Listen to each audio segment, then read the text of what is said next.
আকাশে মেঘ দেখলে লিলুয়াবাসীর বুক কেঁপে ওঠে। হাওড়া লিলুয়াবাসীরা ধরেই নেন যে এবার তাদের দুয়ারে দুর্ভোগ আসন্ন, আর নিম্নচাপ হলে তো কথাই নেই। বাড়িতে জল ঢুকে পড়বে, তার সঙ্গে রাজ্যের আবর্জনা তাও তাদের বাড়িতে এসে জমা হবে। কিন্তু জেলার মন্ত্রী অবশ্য এই সমস্ত পরিস্থিতির জন্য দায়ী করেছেন এলাকারই বাসিন্দাদের। কোনটা নর্দমা, কোনটা ডাস্টবিন, কোনটা রাস্তা ঠাউর করতে পারবেন না। বৃষ্টিতে সব মিলে মিশে একাকার। প্রতিদিন প্রতি মুহূর্তে কার্যত নরক যন্ত্রণা ভোগ করতে হচ্ছে হাওড়ার লিলুয়ার বাসিন্দাদের।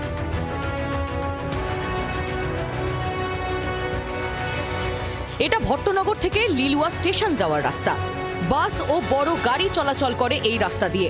বৃষ্টি হলে এই রাস্তায় ঢেউ ওঠে, সেই ঢেউয়ে ভেসে বেড়ায় নোংরা আবর্জনা, ঢুকে পড়ে ঘরবাড়িতেও।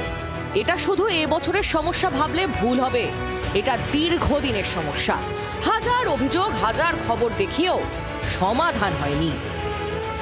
আমরা স্কুলে যেতে পারছি না, চারিদিকে জল, গাড়ি ঘোড়া সব বন্ধ। তো স্কুলের ম্যামরা আসতে পারছে না, ঠিকমতো ক্লাস নিতে পারছে না, আমাদের পড়াশোনা পিছিয়ে যাচ্ছে, সামনে পরীক্ষা আছে। মানে বিধায়ক বা প্রশাসন কেউ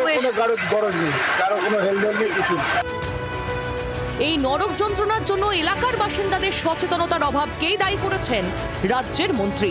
সেই সঙ্গে জানিয়েছেন বৃষ্টি কমলেই আবর্জনা পরিষ্কারের কাজ শুরু হবে।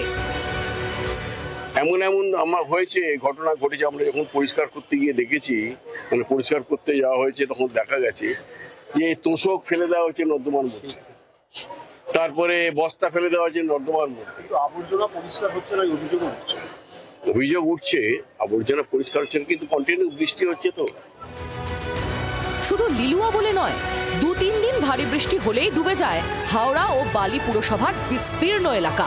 পঞ্চানন তলা থেকে বেনারস রোড, কোথাও এক চিলতে রাস্তা দেখা যাবে না, কোথাও গোড়ালি সমান, কোথাও হাঁটু সমান জল। জল নামছে না, সম্ভবত এখানে ড্রেনের ব্যবস্থাগুলো খুব একটা ক্লিয়ারেন্স নেই বলেই জলটা নামছে না। আর এমনিও নিচু জায়গা, রাস্তা খুব অবস্থা খারাপ। অনেকজন চোখের সামনে দেখতে পেয়েছি, গত 2 দিন আগে আমরা যাচ্ছি, আমাদের সামনে একটা টোটো, লোড করা টোটো উল্টে গেল। মেন সমস্যা হচ্ছে রাস্তার অবস্থা খুবই খারাপ, মানে প্রাণ হাতে করে নিয়ে মানুষকে যেতে হচ্ছে। প্রচুর রাস্তাটা বেনারস রোড পুরো মরণ ফাঁদ হয়ে গেছে। এই জল যন্ত্রণা থেকে কবে মুক্তি মিলবে তা কেউ নিশ্চিত করে বলতেই পারছেন না। যেটা জানানো হচ্ছে পুরসভার পক্ষ থেকে, যে অতিরিক্ত প্রায় 70টি পাম্প চালানো হচ্ছে এই জল নামানোর জন্য।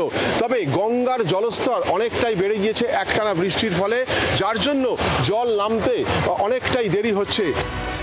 সদ্য শুরু হয়েছে রাজ্য সরকারের আমাদের পাড়া আমাদের সমাধান কর্মসূচি।